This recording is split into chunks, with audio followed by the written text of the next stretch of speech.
June 4th, 1943, Railroad Street, Mexia, Texas. The humid southern night carried the distant pulse of an approaching train, its metallic rhythm echoing through the quiet town. Inside, one of the cars sat Obergefreiter Unteroffizier Vera Burkhardt, his pencil trembling slightly as he wrote in a small leather notebook hidden beneath his tunic. Every word could have sent him to solitary if found by his superiors. Yet he wrote anyway. "The Americans must be lying," he scribbled. "No nation could live in such abundance and still fight a war on two fronts." Through the narrow window, he had seen something that shattered 3 years of propaganda. The Texas plains glowed with electric light, farmhouses, streets, and shops illuminated even at 10 o'clock at night. In Germany, blackout orders had drowned cities in darkness since 1940. And even before the war, electricity reached barely 1 in 5 farms.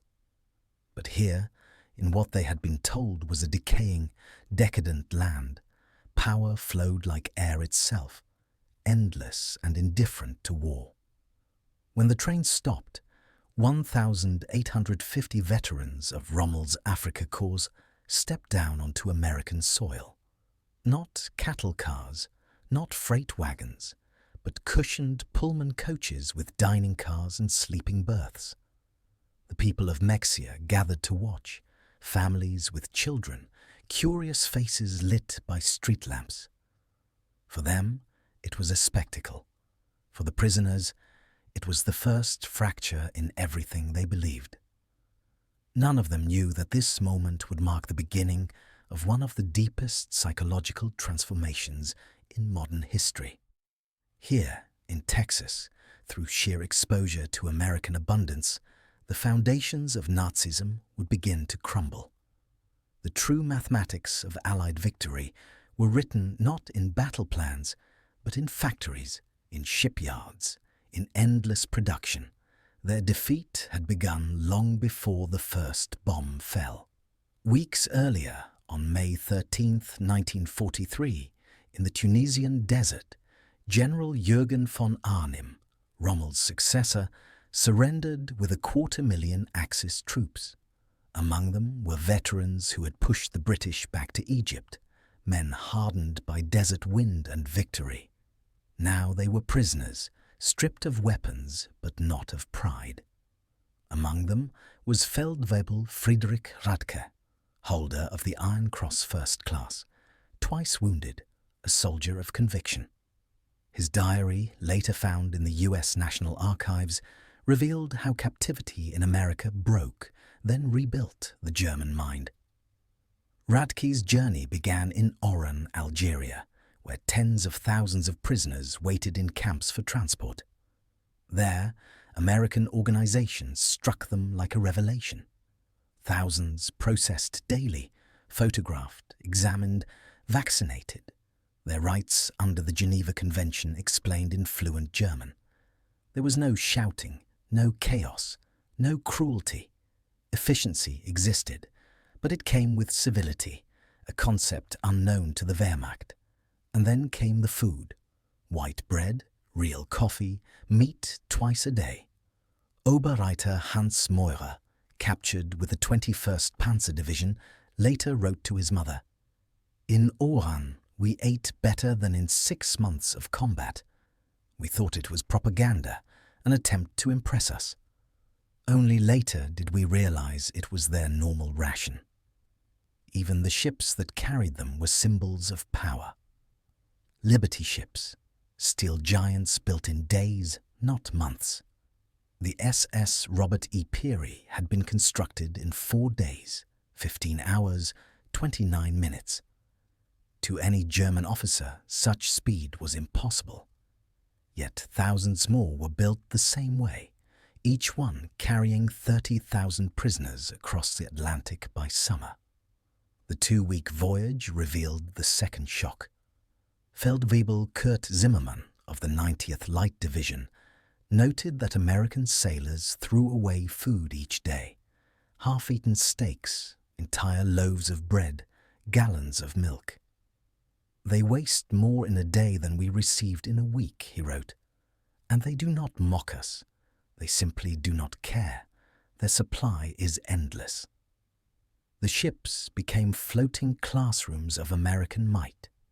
Guards explained that over 2,700 Liberty ships existed, each made from 250,000 parts, built in 32 states.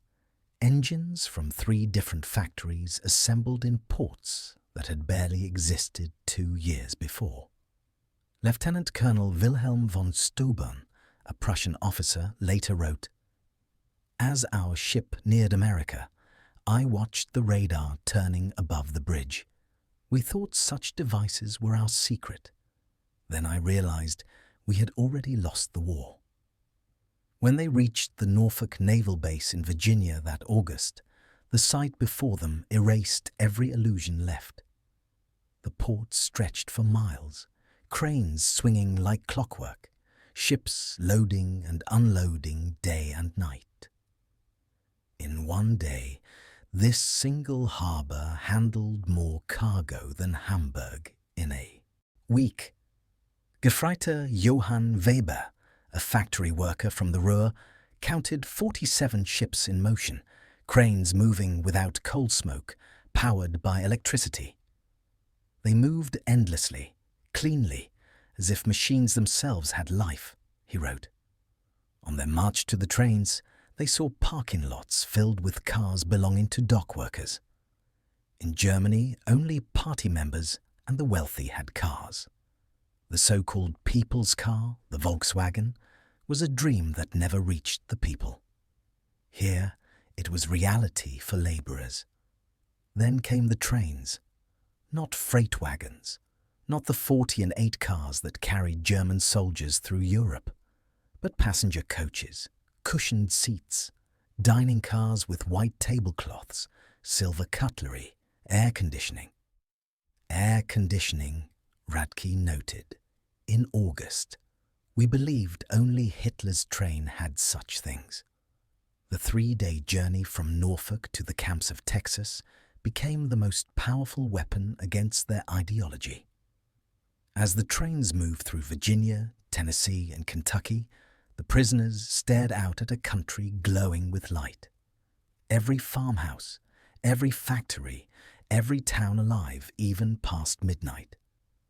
They had been told America was weak, chaotic, on the verge of collapse.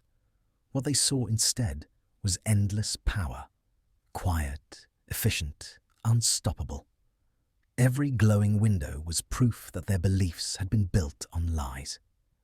Every light outside that train window whispered the same truth. Germany had lost long before the first battle was fought. As the trains rolled deeper into the American heartland, silence filled the compartments. The men no longer spoke with the arrogance of soldiers. They whispered, observing the impossible. Every station they passed, every town glowing through the night, carved another crack into their convictions. To them, this abundance was unnatural, almost obscene. Yet it was real.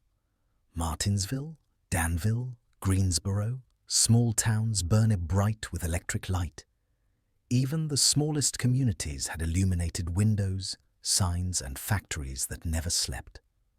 Obergefreiter Meurer, son of a Nazi party block leader in Hamburg, later wrote, "We passed through dozens of cities that first night, each one brighter than all of Hamburg. The guards told us that every town had electricity since the 1920s. I called him a liar. He only smiled." In Roanoke, Virginia, the train stopped for water and coal.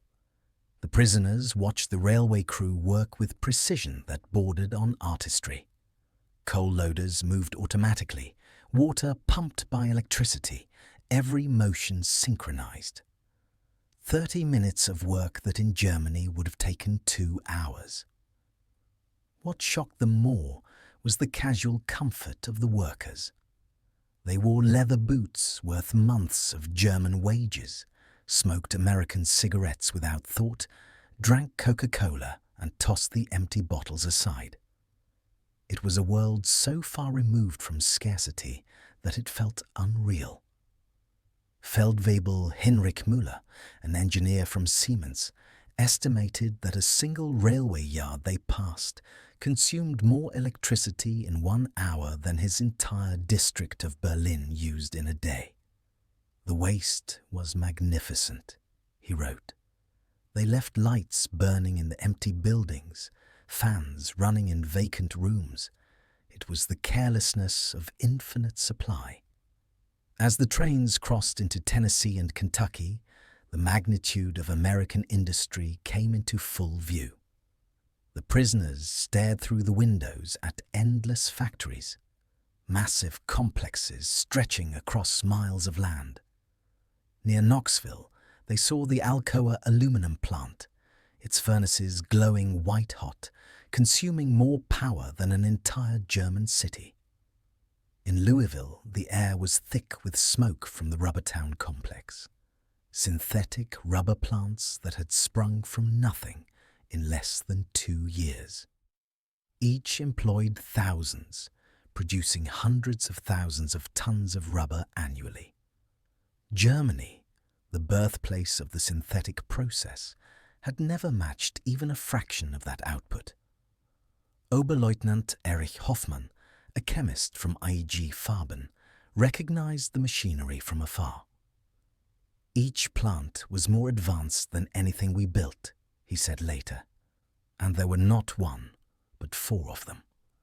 The Americans told us there were dozens more across the country. I knew then the war was lost in the factories, not the battlefield. The trains slowed again near Detroit, and through the vast windows, they saw the Ford Willow Run plant, a single building producing a B-24 bomber every hour. Its size defied reason. 42,000 workers, men and women alike, assembling aircraft from more than 1 million parts. The factory consumed more electricity than Cologne. The sight silenced even the most fanatical among them. Hauptmann Wörli, a Luftwaffe pilot, shot down. Over Tunisia, counted 17 bombers being assembled at once. We were told their planes were weak, built by amateurs. But what I saw was perfection. Machines built with precision, not chaos, he wrote. As the convoy continued west, the scenery turned from industry to agriculture, but the shock did not fade. Endless fields stretched to the horizon, farms modern, mechanized, rich. In St. Louis, they crossed the Mississippi River over the Great Eads Bridge, barges below carrying grain in quantities they could not imagine. The docks lined with elevators storing wheat enough to feed cities. Gefreiter Karl Schmidt, son of a Bavarian farmer, wrote, "The Americans move food as we move ammunition, endless, effortless, without fear of shortage. I watched them load a single barge with enough wheat to feed my entire village for 5 years. The crane operator ate a sandwich with meat thicker than our weekly ration. When the train stopped in Kansas City, the air was heavy with the smell of cattle and smoke. Thousands of animals filled the stockyards, waiting for slaughter. Meat-packing plants worked day and night, their chimneys marking the horizon. Prisoners, accustomed to hunger, watched American workers eating beef sandwiches for lunch. "They eat meat as we eat bread," wrote Paul Fisher. "No, they eat meat as we dream to eat bread." One American guard bought 20 hamburgers for his unit and paid with a single dollar. To the Germans, it felt like a dream. By the time they reached Texas, the myth of American weakness had collapsed entirely. Their minds were shifting, quietly, painfully. They were still soldiers, still proud, but the foundation of their belief was cracking. When they arrived at Camp Hearn, Texas, the shock of what they saw defied every expectation. In 4 months, Americans had built a city for prisoners. Rows of wooden barracks with electric lights, flush toilets, hot showers, and steam heat. The camp hospital contained X-ray machines, surgical instruments, and drugs that Germany had not seen in years. Lieutenant Colonel Dr. Friedrich Bauer, chief surgeon of the 164th Light Division, was astonished. "They had penicillin," he wrote, "a miracle we only heard of. They used it even for prisoners with small infections. In Germany, soldiers were dying without medicine. Here, the enemy received the best care freely." The kitchen was another revelation. The men assigned to cook found electric mixers, refrigerators large enough to walk into, and dishwashers that cleaned thousands of plates in minutes. The rations were beyond comprehension. Milk, eggs, meat, vegetables, and white bread every day. Feldwebel Otto Krebs, a chef from Munich, wrote, "We threw away more food today than my family has seen in 3 years. Not spoiled food, just excess. I wept as I discarded bread into the garbage. The Americans demand we prepare 10% extra to ensure no man goes hungry." By autumn 1943, labor shortages in American agriculture brought the prisoners into the fields. Escorted by guards, they traveled daily through the countryside, seeing the truth of American life with their own eyes. Farms stretched endlessly. Machines worked where men once did. Tractors, trucks, and combines replaced laborers. Even small farms possessed electricity, running water and vehicles. Unterscharführer Herbert Lang wrote of a cotton gin outside Houston that processed more in an hour than his entire village could in a month. The farmer was no nobleman, no party official, just a man with land. Yet he had more comfort than any German aristocrat. Even his black workers ate better than German laborers. And it was normal. This was simply how they lived. In Nebraska, prisoners working sugar beet fields saw combines doing the work of 100 men.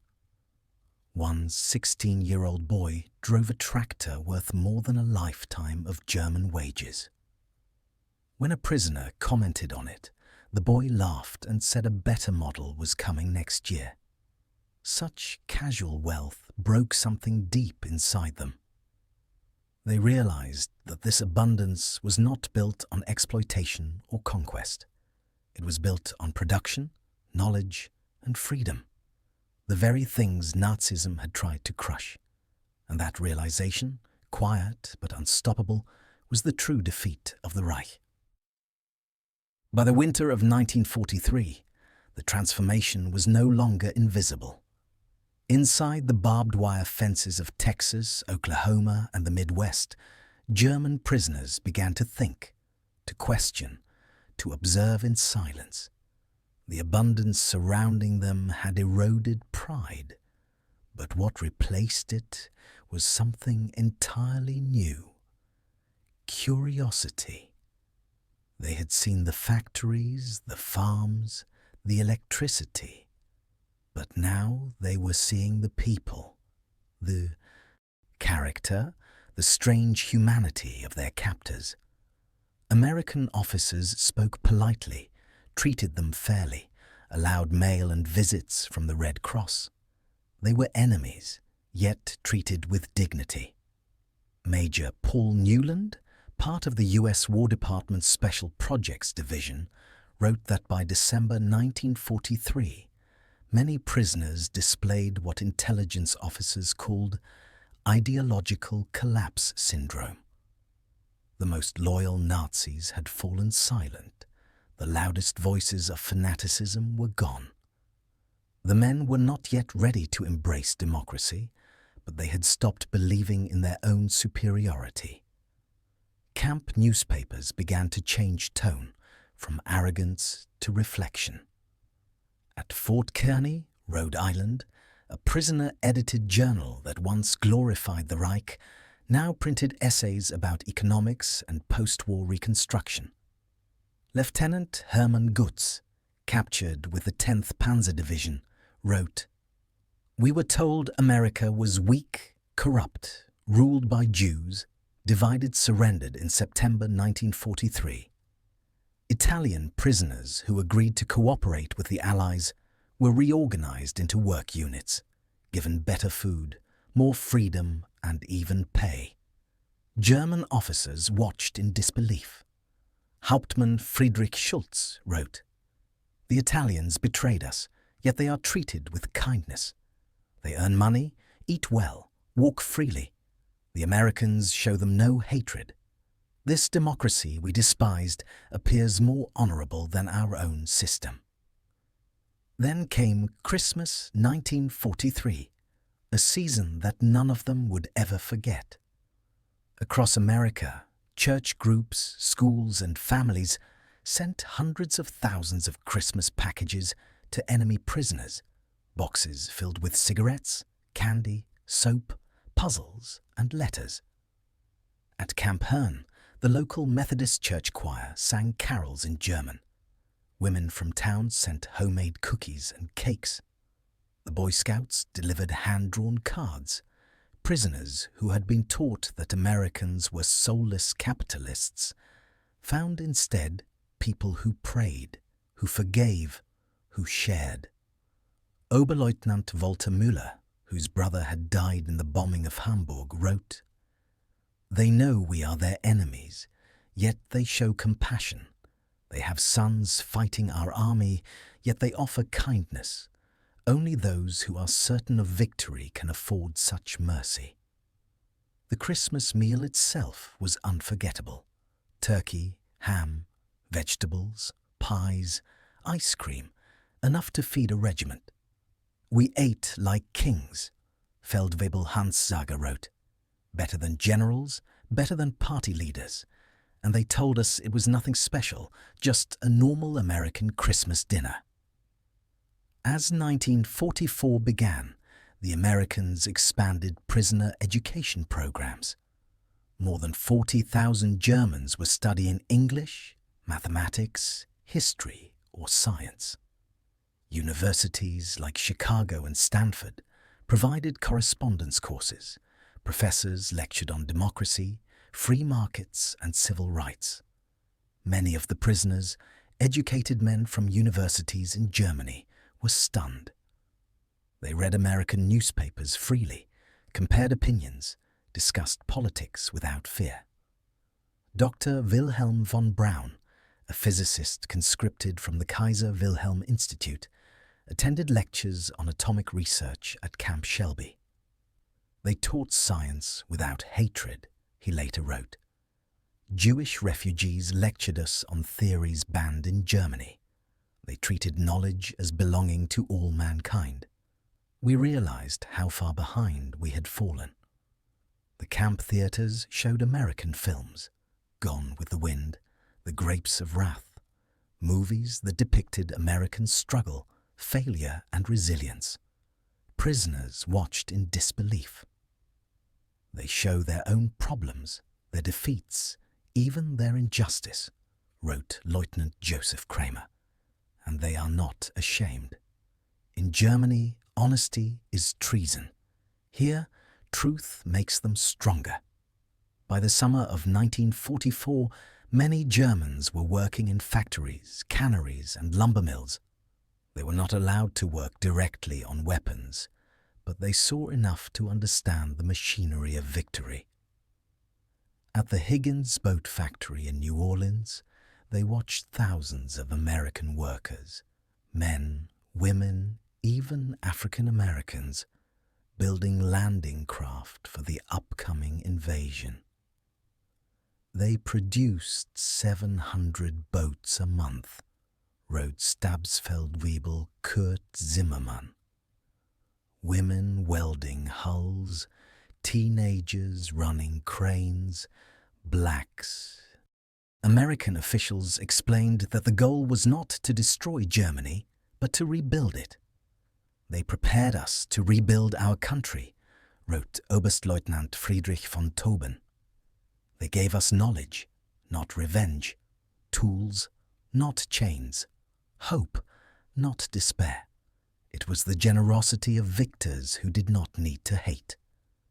Between 1945 and 1946, 371,000 German prisoners were repatriated from America. They returned to a land divided, bombed and starving, yet they carried with them the memory of lights that never went out and meals that never ended. They had seen how democracy could feed a nation. They had lived inside a functioning example of the society they once mocked. Hans Kroll, who had been held at Camp Shelby, later became ambassador to the United States. Walter Hallstein, who had lectured other prisoners about democracy, became the first president of the European Commission. Rüdiger von Marx, held at Camp Herne, represented West Germany at the United Nations. Eduard Ackermann, a farm worker in captivity, became a leader in agricultural reform. Each carried home not just skills, but a vision. We learned that prosperity comes from freedom, not conquest, wrote Kroll. We saw that respect for workers creates wealth, that equality creates power. We returned determined to build a Germany worthy of what we had witnessed. Historians would later call it the most successful re-education in history, an ideological transformation achieved without violence, without propaganda, achieved through simple exposure to truth. Dr. Arnold Kramer, historian of the prisoner experience, concluded, America did not win the propaganda war with leaflets or speeches. It won with reality.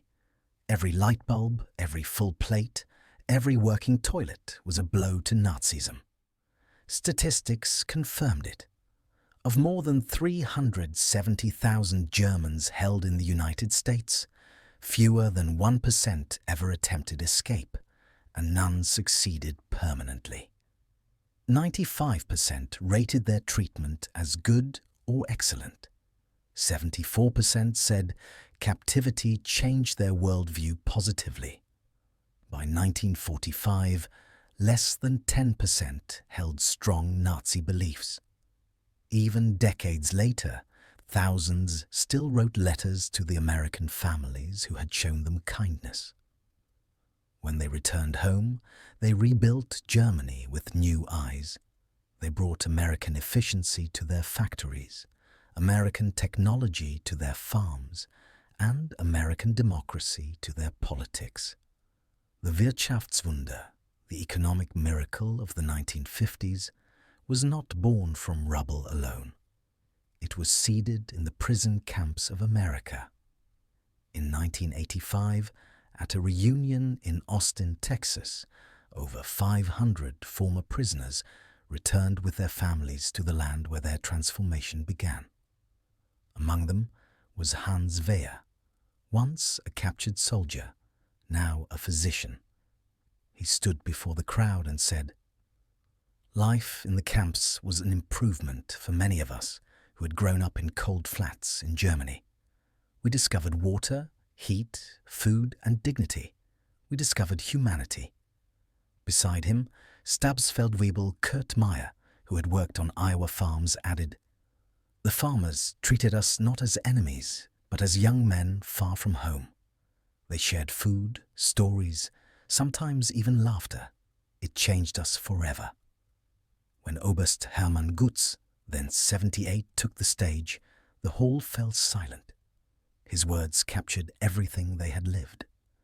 "We came as enemies, as believers in a lie. We left as friends, as witnesses to truth. America showed us that strength is not born of hatred, but of creation, not from conquest, but from compassion, not from tyranny, but from freedom. We saw factories that never slept, farms that fed the world, and people who treated even their enemies with grace. We returned home determined to build a nation of builders, not destroyers, and we did. The applause that followed was not just for survival, it was for redemption. As historians wrote later, the true victory of America in World War II was not merely military, it was moral. The trains that brought 1,850 men into Texas in 1943 had carried soldiers of the Third Reich.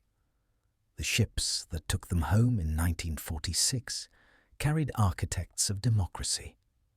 They had seen the future, and it worked. They became living proof that freedom is stronger than fear, that compassion can conquer ideology, and that the most powerful weapon in the arsenal of democracy was not the bomb, not the tank, not the plane, but the simple, overwhelming evidence of a society that worked. They had come as prisoners. They left as witnesses. And through them, the light they had once seen through a train window in Texas spread across a ruined continent until it became the dawn of a new Germany. In the end, the numbers told a story that words could barely contain. Managing machines. Everything we were told was impossible in a democracy was happening before our eyes. They worked day and night without pause, and they laughed while doing it.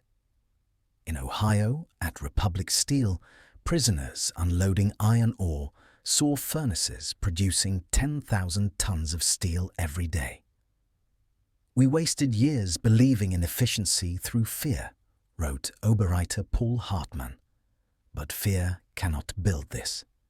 These people work because they live well, because they believe in their future. In the summer of 1944, prisoners were sent to help with the harvest across the Midwest. The sight of American agriculture finished the job that the cities had begun.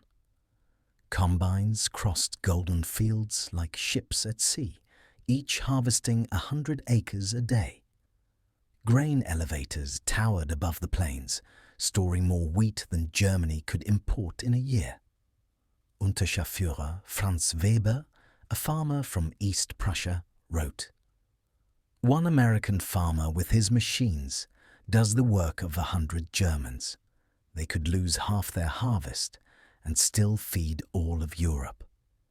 In California's Central Valley, they saw orchards stretching beyond the horizon, fruit rotting on the ground simply because there was too much. "They destroy food to keep prices stable," wrote Gefreiter Otto Schulz. "Mountains of oranges buried in pits, and yet they do not boast. They simply have more than they need." When news of the Normandy invasion reached the camps on June 6, 1944, silence fell. The scale of the operation, thousands of ships, tens of thousands of planes, was beyond comprehension. Prisoners watched the newsreels days later. They saw endless lines of men, machines, supplies. They realized that the Reich was being crushed not by fate, but by a power greater than any ideology. Feldwebel Friedrich von Tauben wrote, "We knew then that everything was lost, not only the war, but the idea of the Reich itself. We had sent horses against engines, dreams against factories, courage against infinity, and courage alone was not enough." From that day, their transformation was irreversible. They no longer saw themselves as soldiers of destiny, but as witnesses to the end of a delusion. They had met the future, and it spoke English. By early 1945, the German prisoners were no longer the same men who had stepped off the trains in Texas. Their uniforms had faded, their arrogance had evaporated, and in its place grew something both fragile and powerful: understanding. Through observation rather than indoctrination, they had absorbed a lesson that Nazi propaganda could never have prepared them for. America's strength was not in brutality or conquest, but in productivity, generosity, and freedom. The Special Projects Division of the US Army, which oversaw prisoner re-education, called it the silent conversion. By March, more than 25,000 Germans had voluntarily enrolled in democracy courses. They read about government, economics, and history. They debated freely in classrooms, often with American professors brought to the camps. The results astonished even the officers who had planned the program. Men who once shouted, "Heil Hitler," now argued passionately about elections, constitutions, and the rights of citizens. "We became missionaries for democracy," wrote Oberleutnant Hermann Göring, no relation to the Reichsmarschall years later. "Not through propaganda, but through evidence. We saw it working. We wanted it for our homeland." The process was not forced, it was absorbed. They had eaten well, worked fairly, learned freely, and lived under rules that respected them as human beings. It was a mirror of everything Nazi Germany had denied them. When news of the concentration camps reached the American camps in April 1945, the reaction was devastating. At first, many refused to believe it. They called it lies, British fabrications. Then the newsreels arrived, showing the liberation of Buchenwald, Dachau, and Bergen-Belsen. Men who had survived the desert and the Atlantic crossing broke down in tears. Feldwebel Walter Schmidt wrote, "We thought we were warriors for civilization. We discovered we were tools of criminals. We believed we were defending Europe. We were only defending murderers." It was the final collapse, the death of illusion. Everything they had fought for had turned to ash. When Germany surrendered in May, the prisoners received the news not with despair, but with quiet acceptance. They knew the war was over long before Berlin had fallen. American officers began preparing them for repatriation. But instead of hatred or punishment, they offered education and training. Vocational classes taught modern farming, mechanics, and administration. Over 500 camps across 45 states held the German prisoners from the pine forests of the South to the snowfields of the Midwest. Each camp was a small city, built in less than 90 days, each one running with mechanical precision. 371,683 Germans lived under the American flag, part of 425,000 total Axis prisoners. At its peak in May 1945, the system processed 60,000 new arrivals a month, feeding, housing, and educating them without chaos. They worked 12 million days in American agriculture, cut millions of feet of lumber, replaced labor that the war had taken. Each prisoner earned 80 cents a day, money sent home to families who would one day thank the same nation their sons had fought. Only 2,222 men ever attempted escape, less than 1%, and none vanished forever. No American civilians were harmed. 40,000 studied in educational programs, 30,000 learned English, 15,000 took vocational training, 8,000 completed university correspondence courses. They printed 135 camp newspapers. More than 12,000 maintained letters with American families for decades, some for life. 5,000 returned to the United States after the war to live permanently. Every number was a quiet proof of something larger, that mercy could change men where fear could not. 95% rated their treatment as good or excellent. 74% said it changed how they saw the world. less than 10% clung to Nazi beliefs. When they returned to Germany, they carried with them not defeat, but instruction. They had seen with their own eyes that democracy produced abundance, that equality created strength, that freedom was more efficient than tyranny. Historians would later write that the prisoners who had once worn swastikas helped build the foundations of a democratic Europe. Their transformation had begun not with arguments, but with observation.